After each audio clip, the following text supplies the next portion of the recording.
नमस्कार दोस्तों, आज का हमारा वीडियो होगा कि अगर कोई व्यक्ति कोई निर्माण कार्य करता है और सार्वजनिक रास्ते पर अतिक्रमण करता है या अतिक्रमण कर चुका है, उसे कानूनी प्रक्रिया के तहत किस तरह से खाली करवाएं, रास्ते को किस तरह से साफ करवाएं, उस अतिक्रमण को कैसे हटवाएं, इस चीज़ के बारे में हम जानेंगे। मान ले देखते हैं कि ये मुख्य सड़क और उससे गाँव का ये रास्ता है। इस रास्ते के साथ साथ गाँव के या हमारी नगर पालिका के, नगर परिषद के जो भी मकान है वो बने हुए हैं और उस रास्ते के साथ साथ बने हुए सभी ने अपनी जगह निर्माण कर रखा है। लेकिन ये व्यक्ति मान लो अब अपना निर्माण कार्य कर रहा है और उसके बाद रास्ते की मान लो 2 से 3 फुट जगह को अपने मकान के अंदर निर्माण कार्य में शामिल कर लेता है। उसके लिए किस तरह से शामिल करेगा? मान लो वो मकान का छज्जा निकाल रहा है या फिर सीढ़ियाँ निकाल रहा है या फिर मकान की जो नींव है वो यहाँ पर खुदवा दी और यहाँ से निर्माण कार्य करने लगा। अब उससे क्या है, रास्ता सकड़ा हो जाएगा।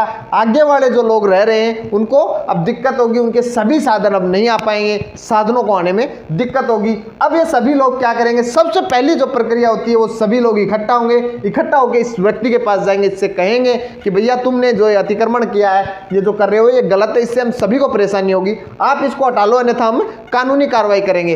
अमूमन ऐसे स्थिति में जो ये व्यक्ति है वो क्या कहेगा? तुम्हें जो करना है वो कर लो। मानने के चांस बहुत कम रहते हैं। उसके बाद हम सबसे पहली जो प्रक्रिया करेंगे वो क्या करेंगे दोस्तों, इसमें मैं बताऊंगा सिर्फ और सिर्फ आबादी जो क्षेत्र है, जो आबादी का जो रास्ता है ना उसी के बारे में। गैर आबादी का जो रास्ता है वो बाद में किसी वीडियो में बताएंगे। आबादी में जैसे किसी ग्राम पंचायत का हो या फिर नगर परिषद, नगर निगम, नगम निकाय, सभी का ये हो गया। इसमें सबसे पहले क्या करेंगे हम, 3 रास्ते हैं हमारे पास। पुलिस के पास भी जा सकते हैं हम, ग्राम पंचायत के पास भी जा सकते हैं या फिर कोर्ट में। और लोग आप कहोगे सर पुलिस में रास्ते का मामला है तो पुलिस का तो बनता ही नहीं है, कोर्ट का बनता है, पुलिस का भी बनता है। इसमें क्या करेंगे हम, सबसे पहले तो सभी इकट्ठे होंगे और पुलिस स्टेशन में जाएंगे और पुलिस में एप्लीकेशन देंगे कि सर हमारा जो रास्ते के ऊपर एक आदमी अतिक्रमण कर रहा है, रास्ते के ऊपर मकान बना रहा है, रास्ते को अपने मकान के अंदर डाल रहा है और जब हम उसको रोकने के लिए कहते हैं तो हमारे ऊपर मरने और मारने के लिए उतारू हो जाता है, झगड़ा करता है। जब इस तरह की शिकायत देंगे तो पुलिस इसके घर पर आएगी, इसे देखेगी और इसे झगड़ा करने के लिए पाबंद करेगी। जब पुलिस घर पर आती है अमूमन लोग क्या होते हैं, डर जाते हैं। हो सकता है 50% आपका काम यहीं पर हो जाए, वो डर कर अपना जो रास्ता है वो छोड़ दे और अपनी जगह में ही अपना मकान बनाए। यहाँ पर भी वो अगर नहीं मानता है तो उसको दूसरा रास्ता हमारा ग्राम पंचायत का।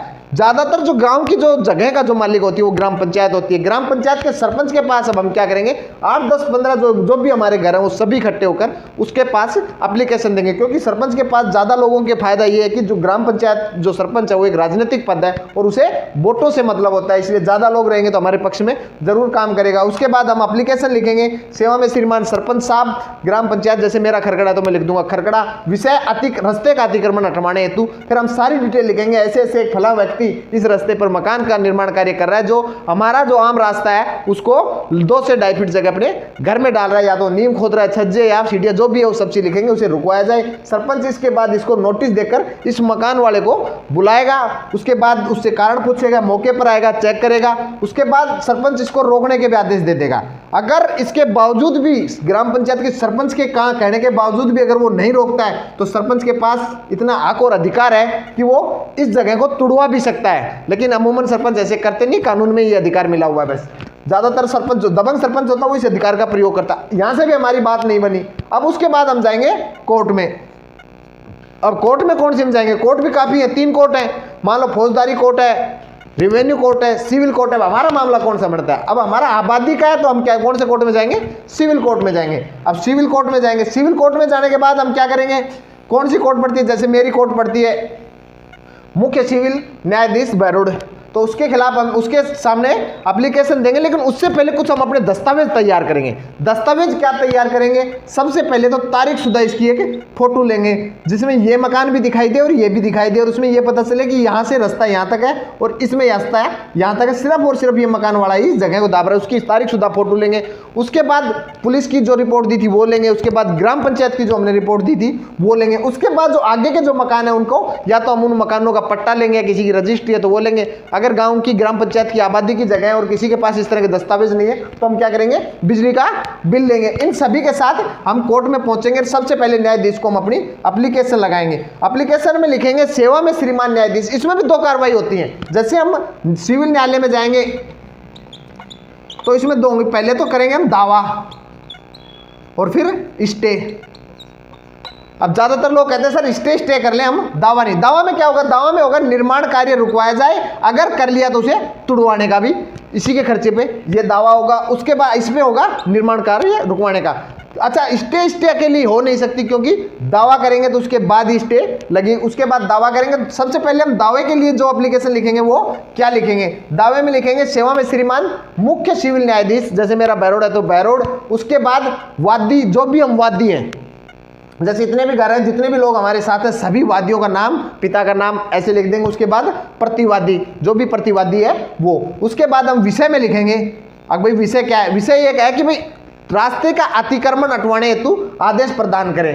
भाई रास्ते में हमारे अतिक्रमण हो रहा है, उसके संबंधित ये मैटर है। उसके बाद पॉइंट वाइज लिखेंगे, क्या क्या लिखेंगे। पहला जो बिंदु होगा क्रमांक से बात नंबर 1 में लिखेंगे हम सभी वादी लोगों की, भाई सभी का एड्रेस लिखेंगे और सभी की बात लिखेंगे। मेरा मकान नंबर ये है, मेरी मकान नंबर ये आदमी जो भी है, हम अपनी जगह पर रह रहे हैं। उसके बाद दूसरे नंबर पॉइंट पे लिखेंगे प्रतिवादी, जो प्रतिवादी है उसका पूरा एड्रेस, जैसे 2 भाई है तो दोनों का लिखेंगे, 3 भाई है तो तीनों का लिखेंगे। और उसकी जगह का अगर हम विवरण दे देंगे कि इसका मकान की लंबाई चौड़ाई, अगर इसका कोई पट्टा है तो हम लिख देंगे। अगर ग्राम पंचायत का पट्टा है तो हम आरटीआई के माध्यम से भी उसका पट्टा मंगवा सकते हैं, और उसके बारे में पूरी डिटेल इसके लिखेंगे। तीसरी बात में लिखेंगे, जो तीसरा जो पॉइंट होगा वो हम लिखेंगे कि प्रॉब्लम। इससे प्रॉब्लम क्या है कि रास्ते में अतिक्रमण कर रहा है और इस अतिक्रमण को रुकवाया जाए, जिससे हम सभी के साधनों को आने जाने में, या रास्ता सकड़ा हो जाएगा जिससे हमें आने जाने में दिक्कत होगी। तीसरी बात, चौथी बात लिखेंगे हम उसका अधिकार नहीं है। नंबर 4 पॉइंट में लिखेंगे इसका ये अधिकार नहीं है, इसके अधिकार क्षेत्र से बाहर है। इसमें सारी डिटेल बताएंगे कि पहले वाले मकान का भी है, दूसरे का भी है, और जो ये जगह जो है इसके अधिकार क्षेत्र में नहीं है, ये कब्जा कर रहा है, ये सब चीजें। 5वीं बात में लिखेंगे हम इसे रोका जाए, जो ये काम कर रहा है इसको रोकने के आदेश प्रदान करें। जो छठी बात हम जो लिखेंगे कि अगर ये इसको निर्माण कर भी लेता है तो इसके खर्चे से इस निर्माण कार्य को तुड़वाया जाए। ये तो हो गया दावा। उसके बाद होगा स्टे ऑर्डर। स्टे ऑर्डर में सारी बात लिखेंगे और फिर इस निर्माण कार्य को रुकवाया जाए, ये सभी पॉइंट लिख के। स्टे ऑर्डर के अंदर जो रहते हैं वो इसमें तो होता है वादी और प्रतिवादी, स्टे ऑर्डर के अंदर होते हैं आवेदक और अनावेदक, इन सभी का नाम और सेम यही पॉइंट लिख देंगे। अच्छा, इसके साथ साथ एक एप्लीकेशन और चलती करेंगे, वो एप्लीकेशन होगी कमीशन रिपोर्ट की।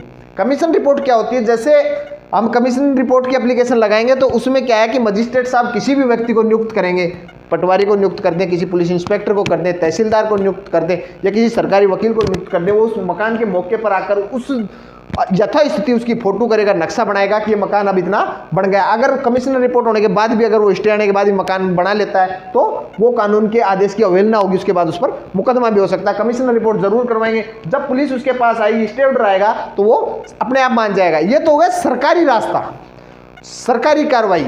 इसके अलावा हम एक ऐसा रास्ता वो भी अपना सकते हैं, जैसे इस काम को करने के लिए कोई मिस्त्री है या ठेकेदार है, उसको हम सबसे पहले कहेंगे भाई तुम रास्ते में मकान बना रहे हो, यहाँ नहीं बनाओगे, नहीं तुम्हारे ऊपर कार्रवाई करेंगे।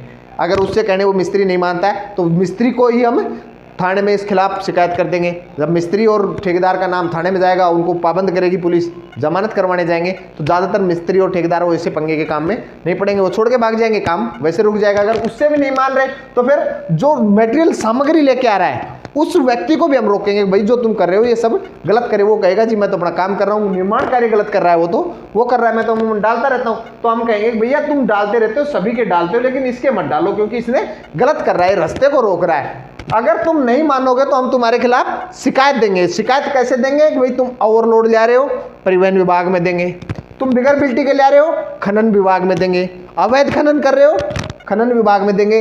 अगर तुम नहीं मानोगे तो हम ये शिकायत देंगे, और अगर वो नहीं मानता है तो इस तरह की शिकायत टाइप कर लेंगे और कार्रवाई करने से पहले उसे बता भी देंगे अगर तुम नहीं मान रहे तो हम अब जा रहे हैं। अगर वो उसके बाद नहीं मानता तो शिकायत कर देंगे, उसके बाद पुलिस उसे पकड़ लेगी, अपने आप काम रुक जाएगा। जय हिंद, जय भारत।